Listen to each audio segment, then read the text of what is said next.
nosso terceiro domingo do Advento, um tempo de reflexão, onde nós reposicionamos o nosso coração em Deus, a respeito da encarnação de Jesus. Eu queria que nesse tempo nós tivéssemos como ponto de reflexão a nossa esperança no Senhor. Porque falar sobre o Natal ou sobre o tempo do Advento é justamente isso, refletir onde nós estamos, onde está a nossa esperança. Se está nessas coisas, nas coisas desse mundo, nas coisas que nós temos, ou no Senhor que nos tem. Então, hoje nós estamos no terceiro domingo. O terceiro domingo do Advento é conhecido como Domingo Gaudete, um bom nome para sua filha, como falei no ano passado, que significa alegria, a palavra alegria em latim, do texto de Filipenses capítulo 4, alegrai-vos no Senhor. Por que a alegria faz parte dessa estação de reflexão da tradição cristã? Meus irmãos, porque Cristo é a alegria da nossa salvação. E nós precisamos ser iluminados por essa alegria. E é tão legal que quando a gente segue ali a tradição cristã, o Advento ele é calculado ou marcado por acendimento de velas, né? E essas velas representam essa luz de Cristo vindo ao mundo para nos salvar, nos iluminar. E nesse domingo eu quero que você seja iluminado pela alegria de Cristo, pela alegria que o Evangelho propõe para nós. Eu queria convidar você a abrir a sua Bíblia comigo em Jeremias, capítulo 31.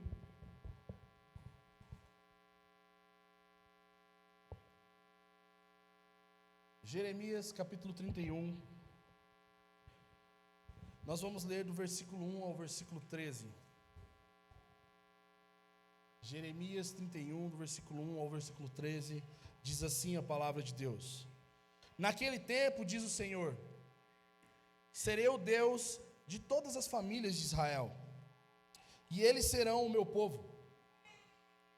Assim diz o Senhor, o povo de Israel que escapou da espada encontrou favor no deserto quando buscava descanso.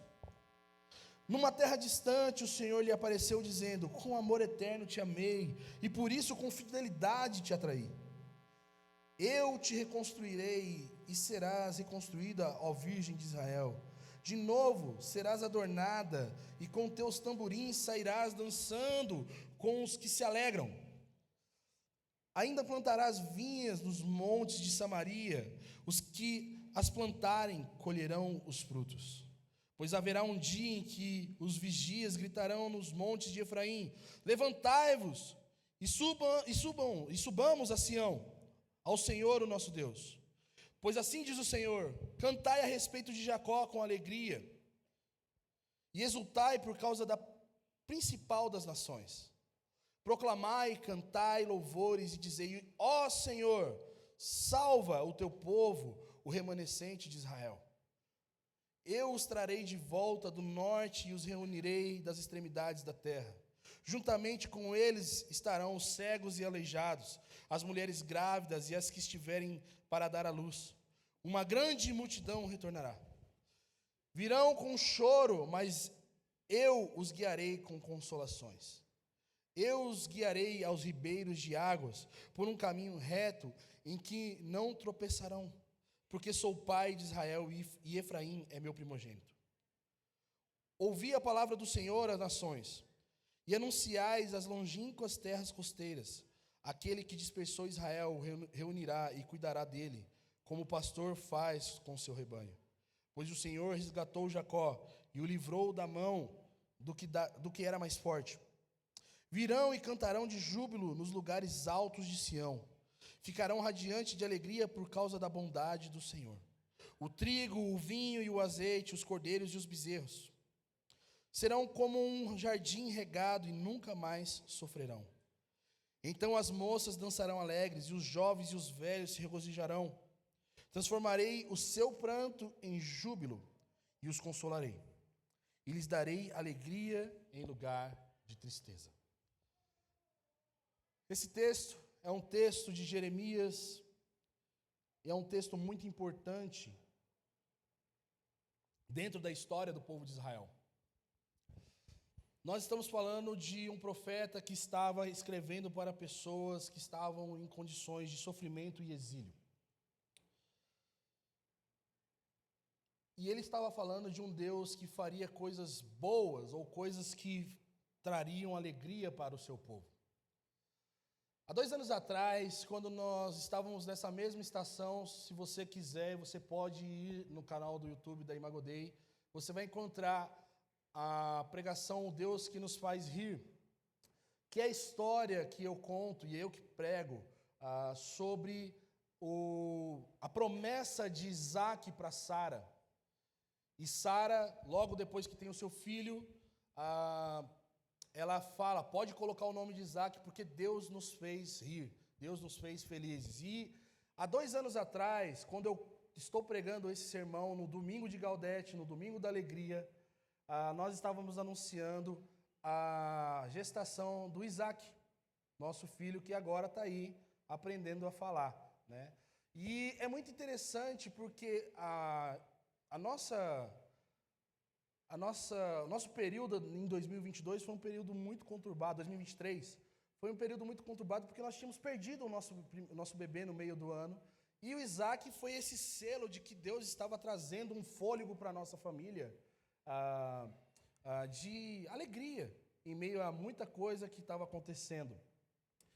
E meus irmãos, notícias ruins como essa, de uma perda de um bebê, ou até mesmo a situação que nós vimos agora do Daniel, são notícias que deixam o nosso céu nebuloso, cinzento, amargurado, nosso coração fica ferido com essas questões, porque a primeira coisa que nós somos tentados a pensar é que Deus não é favorável a nós.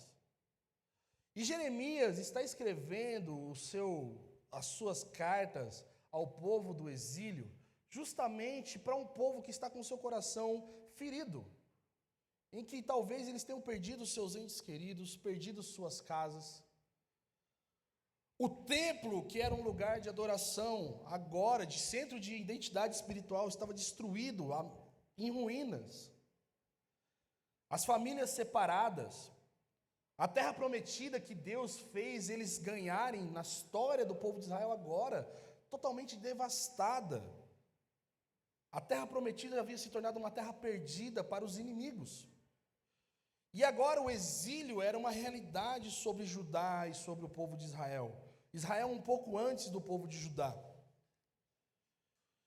E essa distância de terra, de pertencimento, gera no coração do povo aquele sentimento de distância de Deus. E a pergunta que cresce no coração do povo e em nós, quando nós estamos em momentos de dificuldade, em momentos de céu estranho, será que o Senhor nos abandonou? E é muito interessante que Charles Jefferson, que foi um pastor na Tabernáculo em Broadway, um pastor do século XIX, quando ele comenta sobre esse episódio de Jeremias, ele vai dizer algo a respeito de como Jeremias estava lidando com esse povo. Ele vai dizer o seguinte: um homem medíocre pode ver quando começa a escurecer, mas não consegue enxergar além da escuridão. Não sabe como colocar um raio de sol em sua situação. Já um grande homem, ele penetra a escuridão e vê a glória de um amanhecer oculto. E a realidade que Jeremias estava provocando aqui com esse escrito que nós acabamos de ler, essa porção das Escrituras, é justamente isso. Em um céu escuro, em dias de trevas, em dias em que o nosso coração está sendo tentado a desconfiar da presença de Deus e do cuidado de Deus conosco, Jeremias está vindo como uma flecha de luz sobre o povo na Babilônia. Essa foi a capacidade de escrito de Jeremias. Quando ele escreve do capítulo 30 até o capítulo 33, são capítulos de consolação e restauração. Vale lembrar que aquele versículo que a gente sempre usa para ser positivista em relação às coisas que acontecem na nossa vida, que é Jeremias 29, que fala: eu sei muito bem os planos que eu tenho a respeito de vós, pensamento de paz e não mal, era uma notícia de que o povo iria ficar no exílio por muito tempo. Então você imagina, você recebe uma carta pensando que agora o profeta Jeremias foi iluminado por Deus para dizer que ano que vem, no final do ano, vai acabar o exílio. Jeremias fala: você sabe de nada, são só 70 anos que vocês vão ficar aí. E aí você imagina que, poxa, como deve ter caído no coração daquele povo a notícia de que eles vão ficar ali e que eles deveriam construir suas casas, criar os seus filhos num lugar exilado, mas vivendo para a glória de Deus, expressando o temor a Deus na Babilônia. O coração deles devia estar totalmente amargurado, entristecido. Poxa, Deus nos puniu, mas nós vamos falar sobre a questão da punição de Deus em outro dia. Hoje é dia de alegria, né? O foco da nossa leitura consiste em lembrar que aquele povo estava quebrado, com seu coração dilacerado, porque estavam separados, inseguros, e eles estavam clamando pela restauração de Deus, a restauração da paz, da honra, a alegria e uma grande abundância como nação. E o texto que nós lemos em Jeremias 31, do versículo 1 até o versículo 3, começa Jeremias lembrando a esse povo que estava tão perturbado com o seu coração, tão entristecido com a realidade do exílio, o que Deus fez no passado por eles. O que Deus fez no passado, honrando as suas promessas passadas aos seus pais. No versículo 1 e no versículo 2, Jeremias está apontando que haverá um tempo, naquele tempo, como se fosse algo passado, mas ao mesmo tempo futuro. O Senhor vai fazer algo em relação a vocês terem sido dispersos. Mas não é somente trazer vocês para a posição que vocês tanto desejam, é trazer vocês à posição que Ele quer e sempre quis que vocês tivessem, de ser somente um povo. A promessa que Deus tinha para Israel era ser um povo descendente de um homem chamado Abraão, como nós sabemos. Só que quando esse povo que está no exílio olha para isso, eles ficam, cara, acabou, Abraão já é ossos de ossos. Os nossos pais morreram, talvez tiveram pessoas massacradas. A esperança daquele povo estava em xeque, mas Deus começa falando, naquele tempo, eu serei o Deus de vocês, e vocês serão o meu povo. Vocês, famílias de Israel, serão o meu povo. Meus irmãos, se você olhar para a história de Israel, a história que nós estamos lendo aqui, é uma história marcada por divisões. A primeira divisão acontece logo depois do reinado de Salomão, com o seu filho dividindo o reino. Aquilo que era mais belo, aquilo que era uma família de um homem e uma mulher que não podia ter filho, se torna um povo, vão para o Egito, se transforma em uma grande multidão, sai do Egito de maneira miraculosa, eles entram numa terra com favor do Senhor, eles se tornam uma grande nação, uma nação poderosa, com um reino unido, fortalecido. De repente é marcado por uma divisão que nós conhecemos como Reino do Norte, onde muita coisa deu errada, e Reino do Sul, em que eles maquiaram muita coisa errada. O Reino do Norte, ele havia sido levado por um outro exílio, que é o exílio dos assírios. E depois que eles foram exilados, eles nunca mais voltaram para suas terras de maneira legítima. Já o Reino do Sul, conhecido como aqueles que guardavam a aliança, eles estavam agora nessa mesma posição de exílio, distantes das suas casas, distantes uns dos outros, e também desacreditados em voltarem a ser um povo novamente. E aqui quando Deus fala, vocês serão o meu povo, Ele não está falando Judá e Benjamim, que eram as tribos do sul, eu vou unir vocês novamente. Deus está falando que Ele iria unir as famílias de Israel, ou seja, alguma coisa milagrosa Deus iria fazer para resolver um problema de divisão que não foi causado pelo exílio, foi causado muito antes. E Deus está falando, eu vou restaurar o meu povo Israel. Agora imagina isso acontecendo, gente, quando você olha no seu cenário atual e você não só vê a divisão de Reino do Norte e Reino do Sul, mas as divisões que a própria Babilônia criou para o povo de Deus. No palácio você vê os nobres esnobando e hostilizando jovens judeus como Daniel e seus amigos. Distante do seu povo, lá no palácio, sendo escravos do rei Nabucodonosor. Nas periferias da Babilônia, você vê um homem conhecido como louco, que é Ezequiel, que profetizava sobre uma restauração. E lá nas ruínas de Jerusalém, a mais de 800 quilômetros da Babilônia, você vê esse cara escrevendo essa carta, o Senhor vai nos unir novamente. Que é Jeremias. O povo estava totalmente dividido, não somente como o reino do norte, mas reino do sul, mas desconectados de si mesmo. E o Senhor, a primeira promessa que Ele faz é: eu vou unir as famílias de Israel novamente. A promessa de Deus era trazer não somente as tribos unidas, mas um povo, o povo dele, a promessa que ele tinha feito, aquele homem e aquela mulher, velhos, em Gênesis capítulo 15, de que eles teriam pai de muitas nações. A promessa que ele fez a Isaac e a Rebeca. A promessa começando a tomar forma com 12 famílias vindo de Jacó. Deus estava falando: eu vou unir novamente uma família, um povo, uma nação que vai ser catalisadora das bênçãos de Deus para o mundo. Quando Deus está falando aqui nesses versículos, eu vou unir as famílias de Israel, Ele está lembrando que Ele prometeu, Ele tinha cumprido e Ele vai fazer novamente. Deus promete que Ele será o Deus deles. E eles, unidos, seriam o povo de Deus.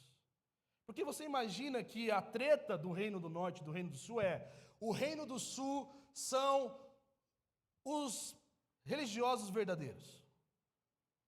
E agora Deus está falando: o que vai fazer com que vocês sejam um povo de Deus não é um lugar, não é um templo, mas eu, sendo o Deus de vocês, com a minha presença e o meu amor transbordando sobre vocês para que vocês sejam unidos. Em meio a tanta incredulidade e ausência de sinais visíveis dessa unidade, gente. Sinais visíveis da presença e do favor do Senhor. Deus começa falando aqui sobre coisas do passado, lembrando que Ele é um Deus poderoso. Porque veja bem, dias de céu cinzento, dias difíceis, nós não conseguimos imaginar um Deus que abre o mar, um Deus que faz a virgem da luz. Mas é nesse momento que a palavra de Deus vem e fala: como eu fiz com o povo de Israel no deserto, mostrando que enquanto eles estavam em peregrinação no deserto, lá em Êxodo, eles estavam sendo cuidados pelo Senhor. E sabe como que é o cuidado de Deus? Não é um cuidado só de atos poderosos, mas esses atos poderosos revelam e refletem o amor eterno que o Senhor amou o seu povo. E é isso que ele está dizendo no versículo 2. Ele foi ao encontro do povo que estava sendo ferido e oprimido pela espada, libertando eles e trazendo descanso. E no versículo 3 vai dizer: com amor eterno te amei, e por isso com fidelidade eu te atraí. A mão do Senhor colocando as pragas no Egito, a mão do Senhor colocando os inimigos deles sendo oprimidos por um povo que era uma família totalmente desorganizada, sem nenhum poder bélico, era a mão de Deus. E sabe o que era isso? Amor. Amor de Deus pelo seu povo. E sabe o que é mais lindo? É que Deus está dizendo: olha, vocês estavam num lugar distante, numa terra de inimigos, de falsos deuses, mas nessa terra distante eu amei vocês, eu libertei vocês do cativeiro do Egito. E sabe, meus irmãos, é muito interessante nós pensarmos sobre o amor de Deus. O amor de Deus, nós sabemos que é um amor incondicional. Como nós falamos para todo mundo quando a gente evangeliza, o amor de Deus é um amor incondicional. E o que isso implica para nós ao falarmos isso? É que Deus não conhece limites para nos amar. Meus irmãos, limites geográficos como o povo estar no Egito, a muitos quilômetros de distância de Jerusalém, que era a terra prometida, não foi um impeditivo para Deus agir e fazer o que Ele deveria fazer com Israel. Deus havia prometido a Abraão terras em Canaã. E sabe como Deus cumpre isso? Fazendo o extraordinário para conduzir o seu povo a essa terra que Ele havia prometido. O povo agora está numa distância muito maior do que Egito e Jerusalém. Estão, na verdade, numa distância quase o dobro. E talvez eles pensem: cara, do Egito para a terra prometida foi fácil. Eu quero ver, talvez, Deus trazer a gente da Babilônia, onde a gente estava. E sabe que Deus está falando? Olha, o meu amor que fez isso no passado pode fazer isso que vocês estão querendo e muito mais. Porque o meu amor por vocês não é um amor que falha. O meu amor pelo meu povo não faz com que as minhas promessas falhem. Veja bem, meus irmãos, a qualidade do amor de Deus pelo seu povo é um amor eterno. Isso quer dizer que o amor de Deus, ele não muda. O amor de Deus, ele não falha. O amor de Deus é constante. Ele é cheio de benevolência, mesmo quando todas as ações são contra ele. Inclusive, quando ele está disciplinando esse povo no exílio, porque o exílio foi uma forma de Deus ensinar o coração do povo a amá-lo. E esse Deus, com seu amor imutável, continua amando o seu povo, mesmo quando esse povo que experimentou e se formou pela boa mão do Senhor, duvida da possibilidade do caráter desse Deus agir em favor deles.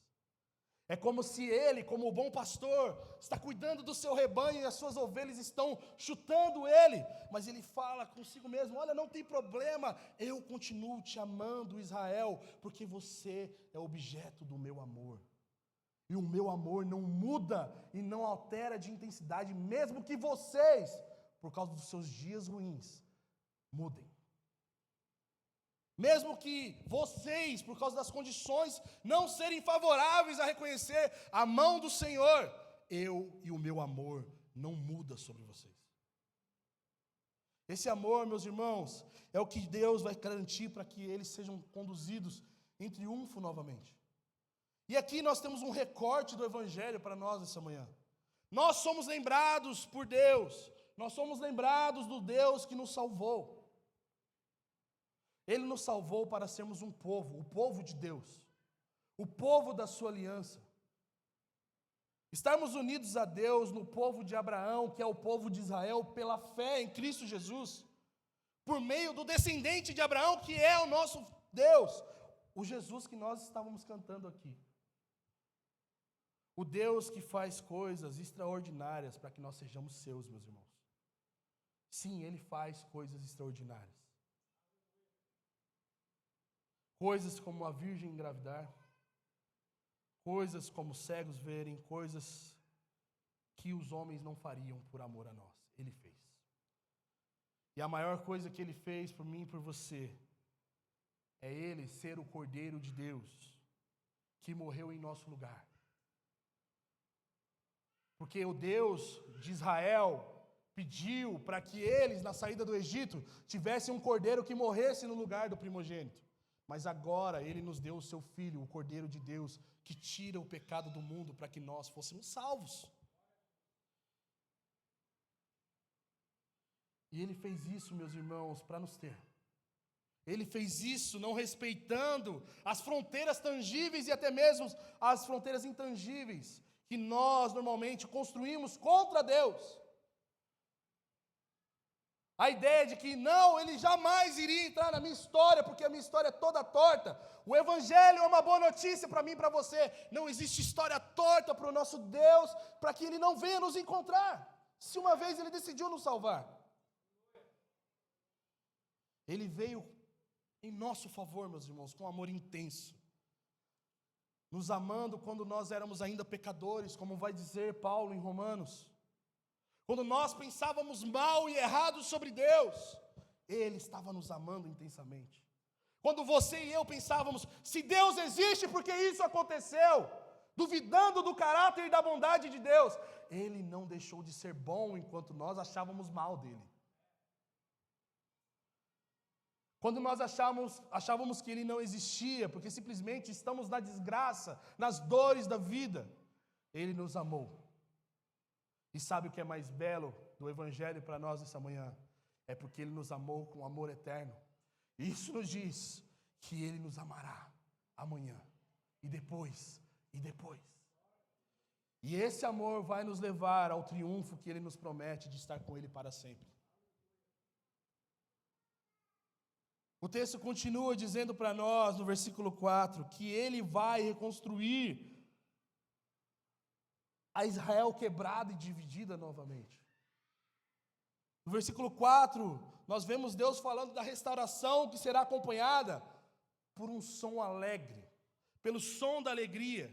Ele vai dizer que ele vai reconstruir a Virgem Israel, e de novo serás adornada com tamborins, e sairás dançando com os que se alegram. A alegria aqui, meus irmãos, não é um sentimento que esse povo vai sentir, mas é um ornamento, a beleza de Deus no meio do seu povo, porque Ele restaurou o seu povo para si.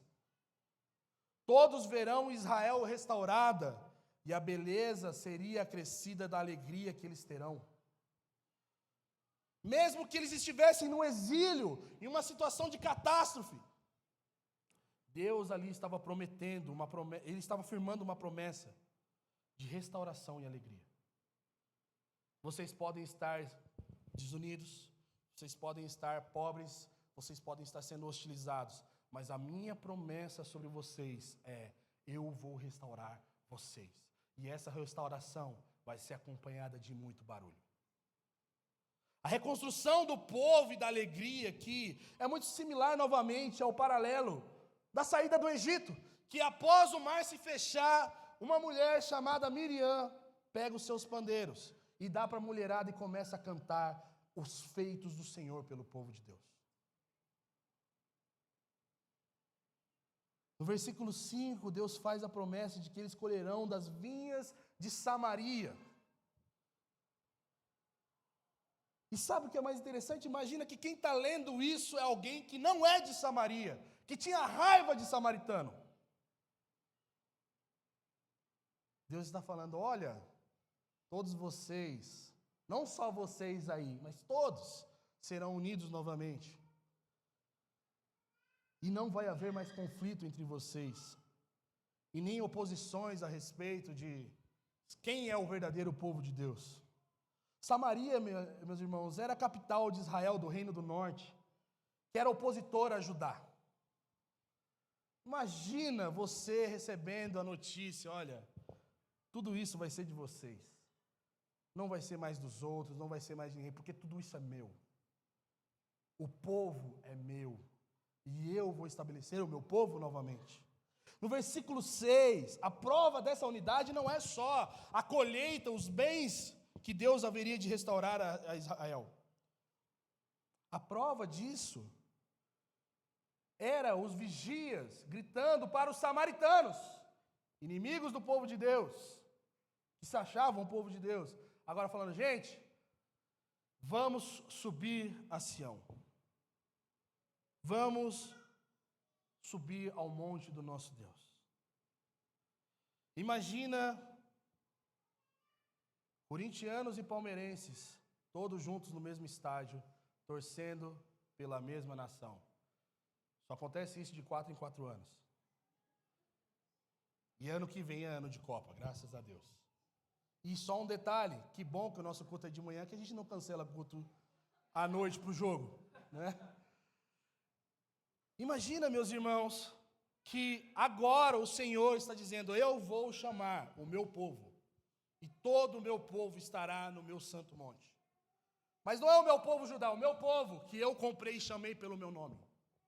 O meu povo Israel. Vocês estarão diante da minha presença, prestando cultos a mim, entronizando louvores e adoração, sendo um povo, o povo escolhido de Deus.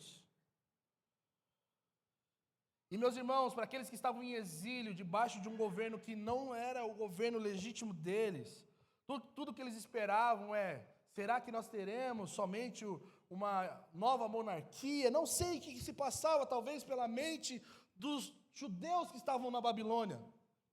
Talvez eles esperavam a reestruturação de um palácio, das ruas de Jerusalém. Mas o que Deus está falando aqui é que Ele reestruturaria novamente o culto a Ele em unidade, onde o povo iria ser unido para glorificar a Deus em sua plenitude, sem rótulos e sem distinções entre quem é quem, e entre quem é o quê.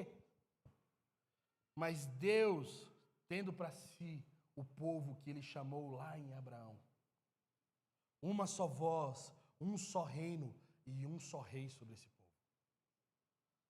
E, meus irmãos, nós sabemos que uma só voz, um só povo, um só reino, reunidos por um rei. Somente o Messias poderia fazer isso. Nós estamos diante da profecia em que o Messias estaria sentado no Monte Sião, governando o seu povo para sempre. No versículo 7, nós vemos Jeremias dizendo: cantai a respeito de Jacó e exultai por causa da principal das nações. Proclamai, cantai louvores e dizei: o Senhor salva o teu povo, o remanescente de Israel. E sabe quem Deus está chamando para cantar isso? As outras nações da terra. Mostrando para nós que não é Judá, não é Samaria, mas um povo que Deus estava formando a partir de Abraão. A partir da promessa de uma nação sendo a principal das nações da terra. E todos os povos se juntando a essa nação, formando uma nação, a nação eleita de Deus. O sacerdócio real. Meus irmãos, quando nós falamos sobre Israel, nós podemos ser tentados a dizer que nós somos o novo Israel de Deus, porque nós cremos em Jesus e os judeus não creram. Ou nós somos tentados também a dizer que Israel tem um rolê com Deus, tem um plano com Deus, e a igreja tem outro plano com Deus. Sem muitas brigas teológicas, o que o texto está querendo dizer para nós é que Deus vai unir o seu povo. O povo que vai cantar louvores a Ele, formados por gentios e judeus. O povo das nações se unindo em uma só voz para cantar a beleza desse Deus. E sabe o que é mais belo? É que a restauração de Israel é motivo de nós testificarmos da fidelidade de Deus em relação às promessas que Ele fez a Israel. E podemos dizer, se Deus fez isso para esse povo, Ele fez também com que nós fôssemos o seu povo. Porque, pensa bem, se todo o Antigo Testamento tem uma metanarrativa que parece ser apontada para um povo que faz circuncisão, e de repente a gente que nem sabia que isso era aliança, é só questão de higiene, a gente agora fica nesse, será que a gente é povo de Deus? Será que a gente precisa ser judeu? O que a gente faz?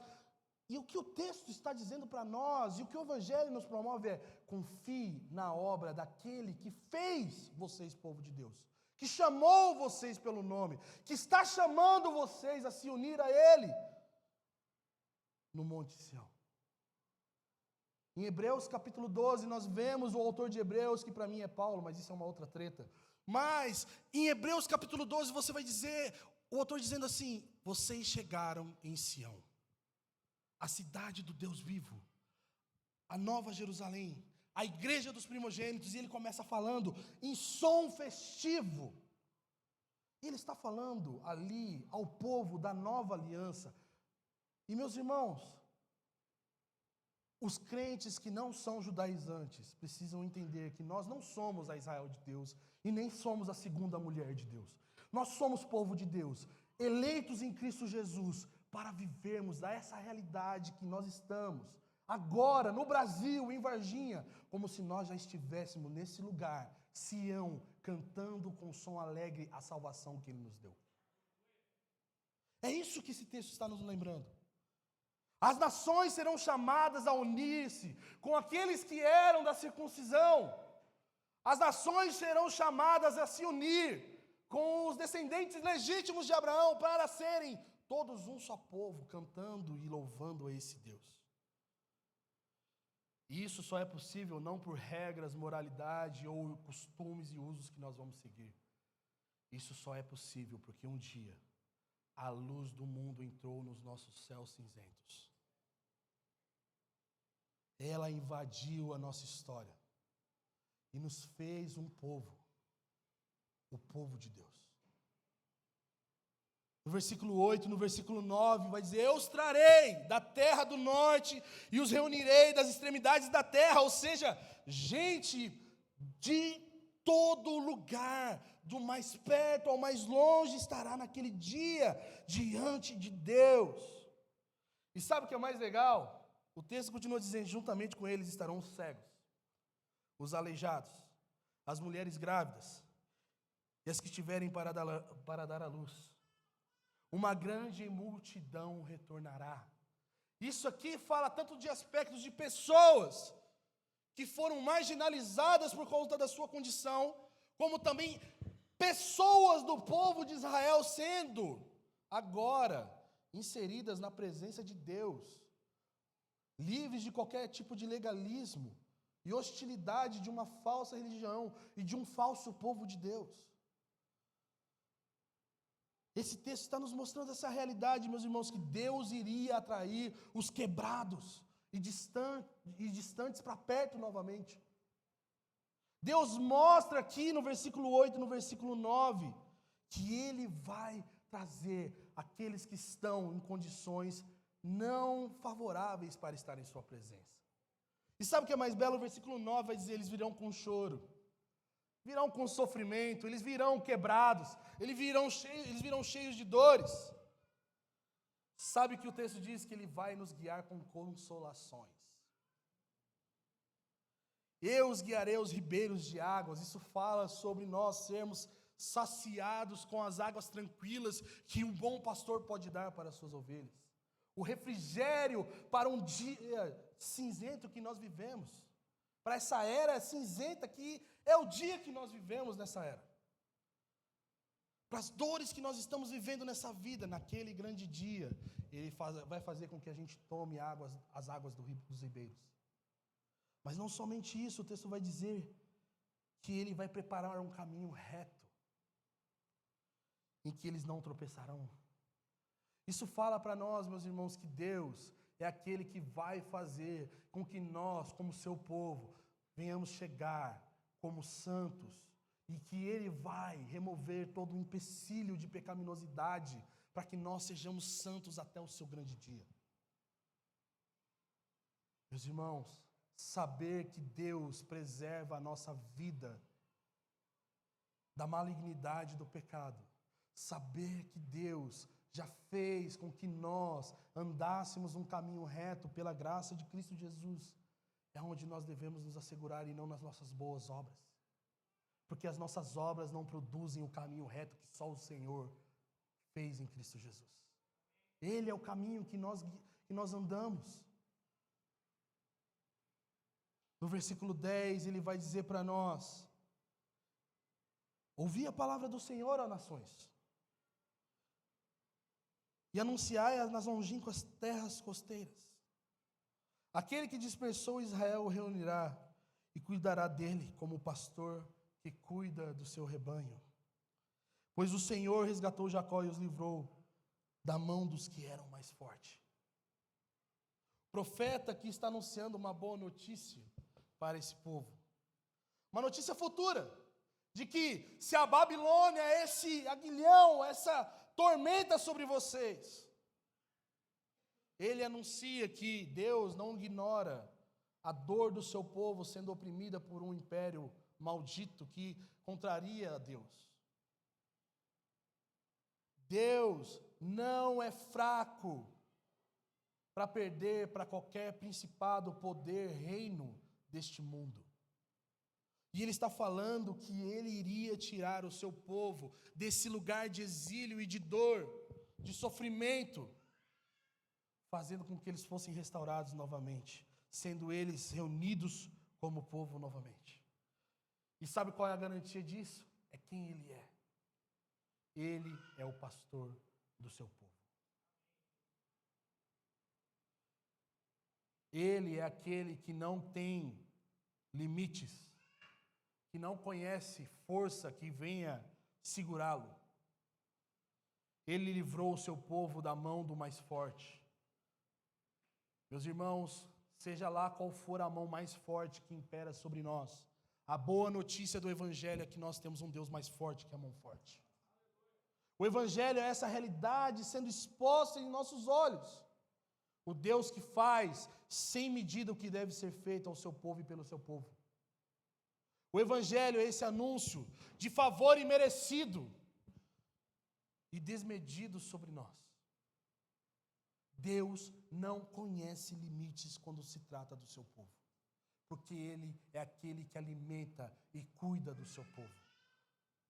E sabe o que é mais legal de nós sabermos essa manhã? É que nós somos o povo dele, meus irmãos.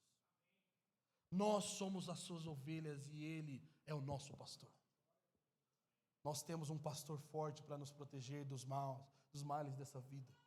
Nós temos um pastor que nos protege, que nos pastoreia nas dores e nos dias difíceis. Nós temos um bom pastor que sabe lidar conosco, sabe andar conosco no vale da sombra da morte, mas também sabe nos levar a lugares tranquilos. Essa é uma boa notícia para nós. Nós não estamos aqui sendo amparados pela vara do sofrimento, nós somos amparados pela vara do bom pastor. Podemos estar em situações difíceis, em situações de exílio, em situações de divisão, separação, e um mundo desconectado, mas nós, por sermos o povo de Deus, agora temos uma conexão de povo para com Deus e de povo para com o povo. No versículo 12 e no versículo 13, nós vemos o texto finalizar, a porção que nós lemos finalizar, dizendo assim: eles virão e cantarão de júbilo nos lugares altos de Sião, eles ficarão radiantes de alegria por causa da bondade do Senhor. O trigo, o vinho, o azeite, os cordeiros e os bezerros serão como um jardim regado e nunca mais sofrerão. Então as moças dançarão alegres, os jovens e os velhos se regozijarão. Transformarei o seu pranto em júbilo e os consolarei, e lhes darei alegria em lugar de tristeza. Meus irmãos, Jeremias está escrevendo essa carta para um povo sofrido, para um povo em um lugar de hostilidade. E o que Jeremias estava fazendo era escrevendo uma carta de consolação. Babilônia não é o seu lugar terminal. Babilônia não é a fase de abandono de Deus. Babilônia não é o seu lugar de pertencimento. O seu lugar de pertencimento é Sião, diante da presença do Deus vivo. Esse povo ele devia ficar cheio de esperança, de alegria, por causa que Deus estava dizendo que iria fazer isso. E sabe o que é mais belo, irmãos? Passam-se os anos. A narrativa bíblica mostra que o povo, ele volta para Jerusalém, volta para Judá, com parcialidades dessa promessa cumprida. A restauração da cidade, a restauração de um templo, o templo sendo construído com esse povo que parecia que ainda não tinha aprendido a totalidade da correção que Deus tinha dado, mas quem nunca, às vezes, sai de uma surra de Deus e volta a aprontar de novo, não é verdade? Mas existia uma promessa de esperança, de que eles nunca mais sofreriam. E isso ainda não se cumpriu. Existe uma promessa de que Deus coroaria o seu povo de alegria, de que as virgens, as mulheres dançariam e os jovens ficariam radiantes, de que Deus iria transformar todo pranto em júbilo. Essa promessa, essa alegria, é a alegria que nós esperamos em Cristo Jesus. É essa alegria que nós falamos da alegria do Natal, meus irmãos. O Natal não é nós estarmos felizes porque a mesa está cheia. É porque existe uma alegria maior do que a mesa cheia que nós esperamos.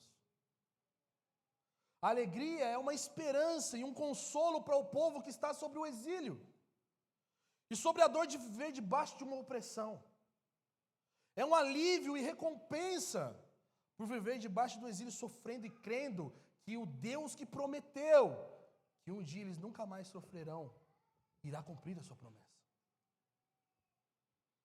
Essa é a esperança que o Evangelho nos lembra quando nós falamos sobre Cristo ter encarnado. Nós, meus irmãos, estamos sobre exílio. O nosso coração, a nossa alma já está em Sião, a cidade do Deus vivo. Porque Cristo nos salvou e nos transportou para o seu reino de amor. Mas nós ainda sofremos. Nós temos boletos caros para pagar, injustiças. Nós temos impostos super abusivos. Nós temos as dores das perdas da vida. Nós temos o luto. Nós temos todo tipo de sofrimento que, vez após vez, lembra a gente que a gente não chegou ainda no reino inabalável, a Sião, em sua totalidade. Mas o nosso coração já palpita por lá. E sabe o que é mais interessante, mais belo, é que um dia isso vai acontecer. Sabe o que mais enche a gente de esperança? Não é positivismo não, gente.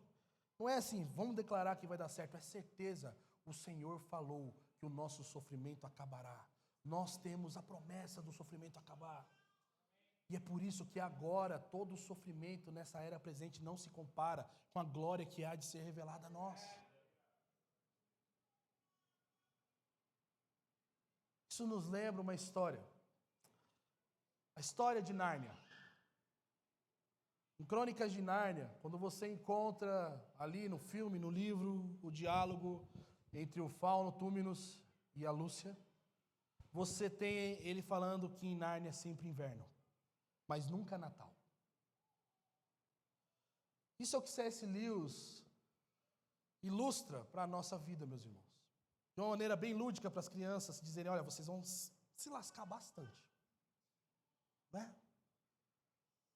É sempre inverno, mas nunca Natal, desde um dia que a feiticeira branca assumiu o poder. E meus irmãos, nós estamos debaixo de uma situação opressora à nossa realidade que Deus nos alcançou e nos deu com o seu novo reino sobre nós, que é a realidade do reino dos céus. Quando nós vemos a nova criatura que Deus nos dá em Cristo Jesus e olhamos para a nossa vida do dia a dia, é sempre inverno nas nossas vidas. É sempre frio.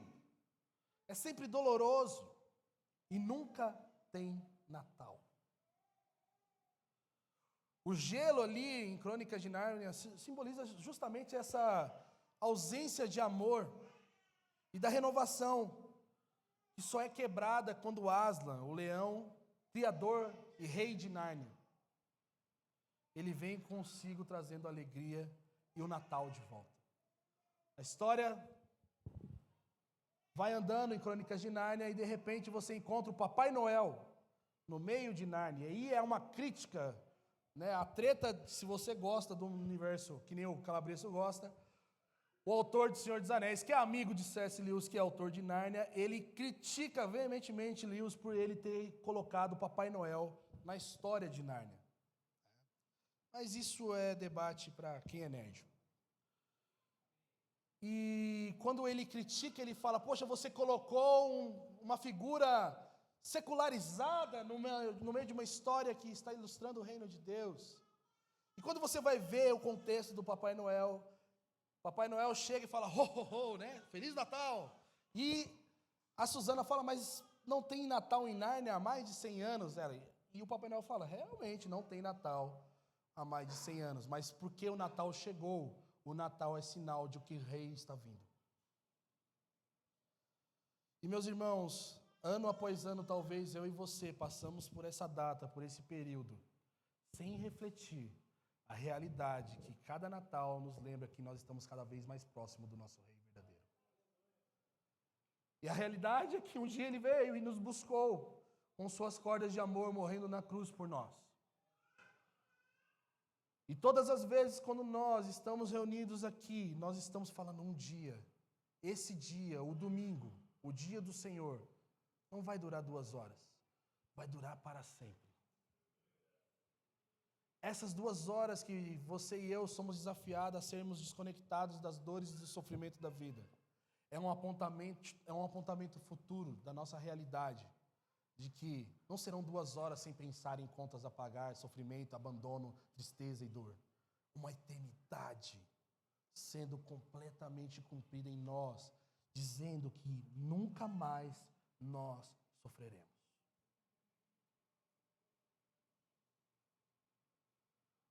Se o Natal vem com Aslan em Nárnia, nós que somos do reino de Deus, podemos esperar o nosso Natal com a vinda do nosso Senhor. Porque uma vez ele veio, e existe uma promessa de alegria eterna quando esse rei voltar novamente. Eu queria convidar você nesse momento a fechar os seus olhos.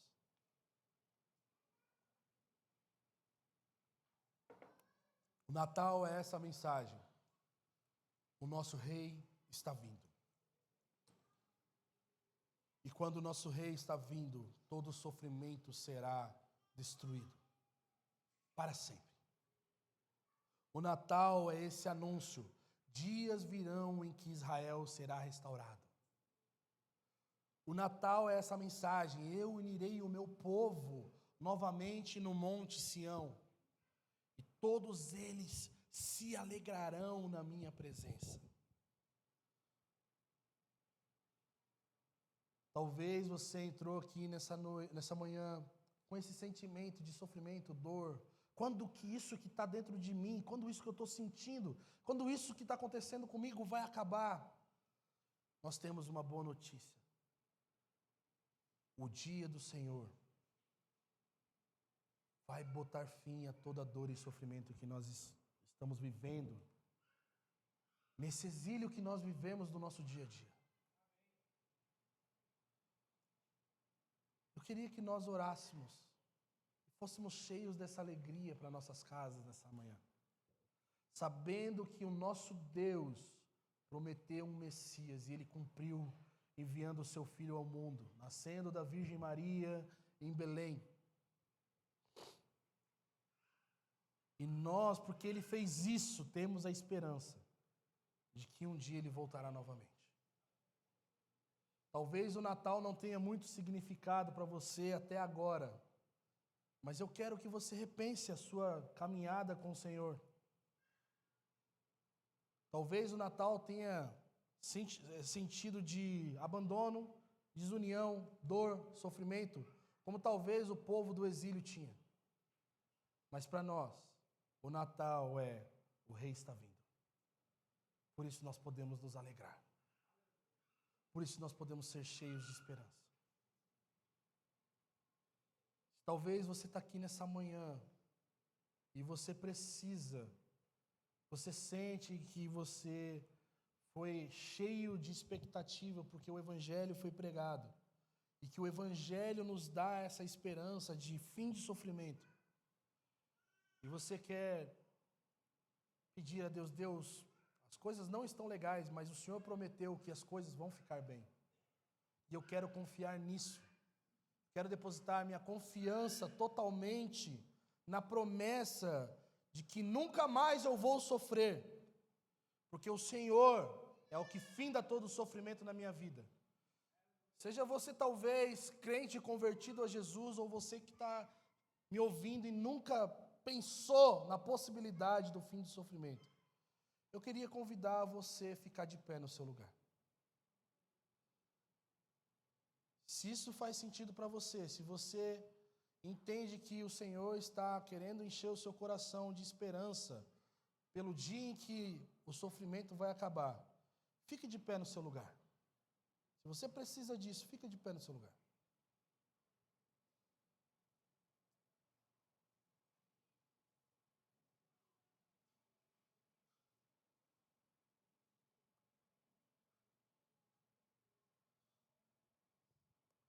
Deus quer nos encher de esperança nessa manhã.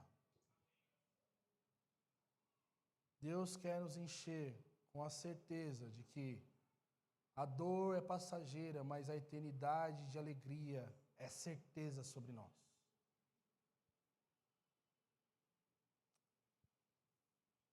Senhor, nessa manhã eu me uno aos meus irmãos que estão aqui, Deus. Talvez corações martelados pelo sofrimento e pela hostilidade da vida sem o Senhor, da vida distante da realidade do reino de Deus. Talvez dores do abuso, dores do abandono, dores de não ser aptos para alguma coisa. Mas como o Senhor é bom. A sua palavra diz que o Senhor iria atrair os quebrados para si. E eu oro nesse momento pedindo que o Senhor encha o coração desses irmãos de esperança e alegria no Senhor.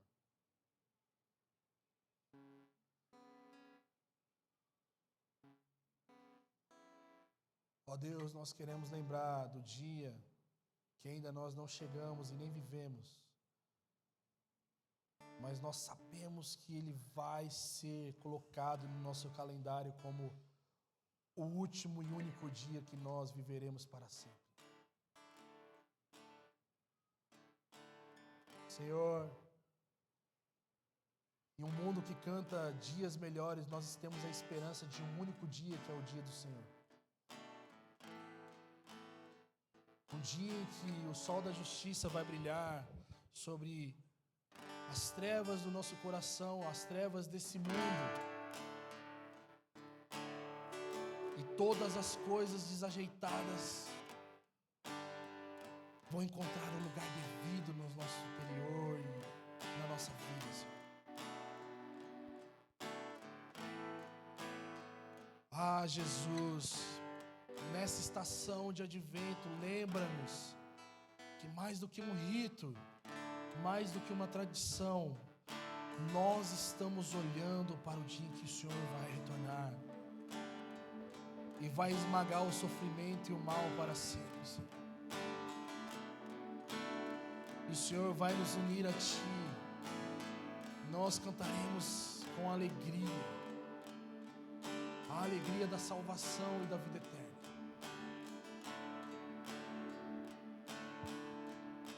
Deus, eu oro para que cada um que está aqui de pé seja renovado em seu interior agora. Que tenha sua esperança renovada. Que tenha a alegria do Senhor, não a alegria deste mundo. A alegria do Senhor que não é um sentimento, mas a beleza da vida cristã. Sendo a nossa força para nós suportarmos enquanto nós peregrinamos, Senhor. Deus, encha-nos com a alegria da salvação, porque é essa alegria que vai nos guardar do pecado e da injustiça, e nos lembra da promessa de que nunca mais vamos sofrer quando nós formos coroados com a alegria da eternidade, de que Cristo estará reinando sobre nós para sempre, que a nossa vida foi chamada para ser vivida para a sua glória, em totalidade e eternidade. E nós te pedimos nessa manhã, Senhor, encha-nos com a alegria de Cristo Jesus, a alegria do Filho de Deus encarnado, a alegria de saber que o nosso Deus não falhou. E se Ele não falhou até agora na história, Ele não falhará até o final, Senhor. Nós oramos assim em nome do Seu Filho Jesus. Graças a Deus. Eu queria convidar você a ficar de pé. Vamos encerrar cantando o que Cristo oferece, Ele é para nós. Nós podemos fazer isso, mas cante com alegria, sabendo que hoje é o dia do Senhor, e que esse momento de dia do Senhor aponta para um dia em que nós cantaremos com grande alegria naquele dia, um dia em que nós estaremos face a face com o nosso Deus. O que Cristo oferece, Ele é água viva, Ele é a verdade num mundo de mentiras, Ele é a luz do mundo no dia de trevas e escuridão. Ele é o nosso Salvador para aqueles que eram perdidos. Ele é a alegria dos homens. Vamos cantar isso.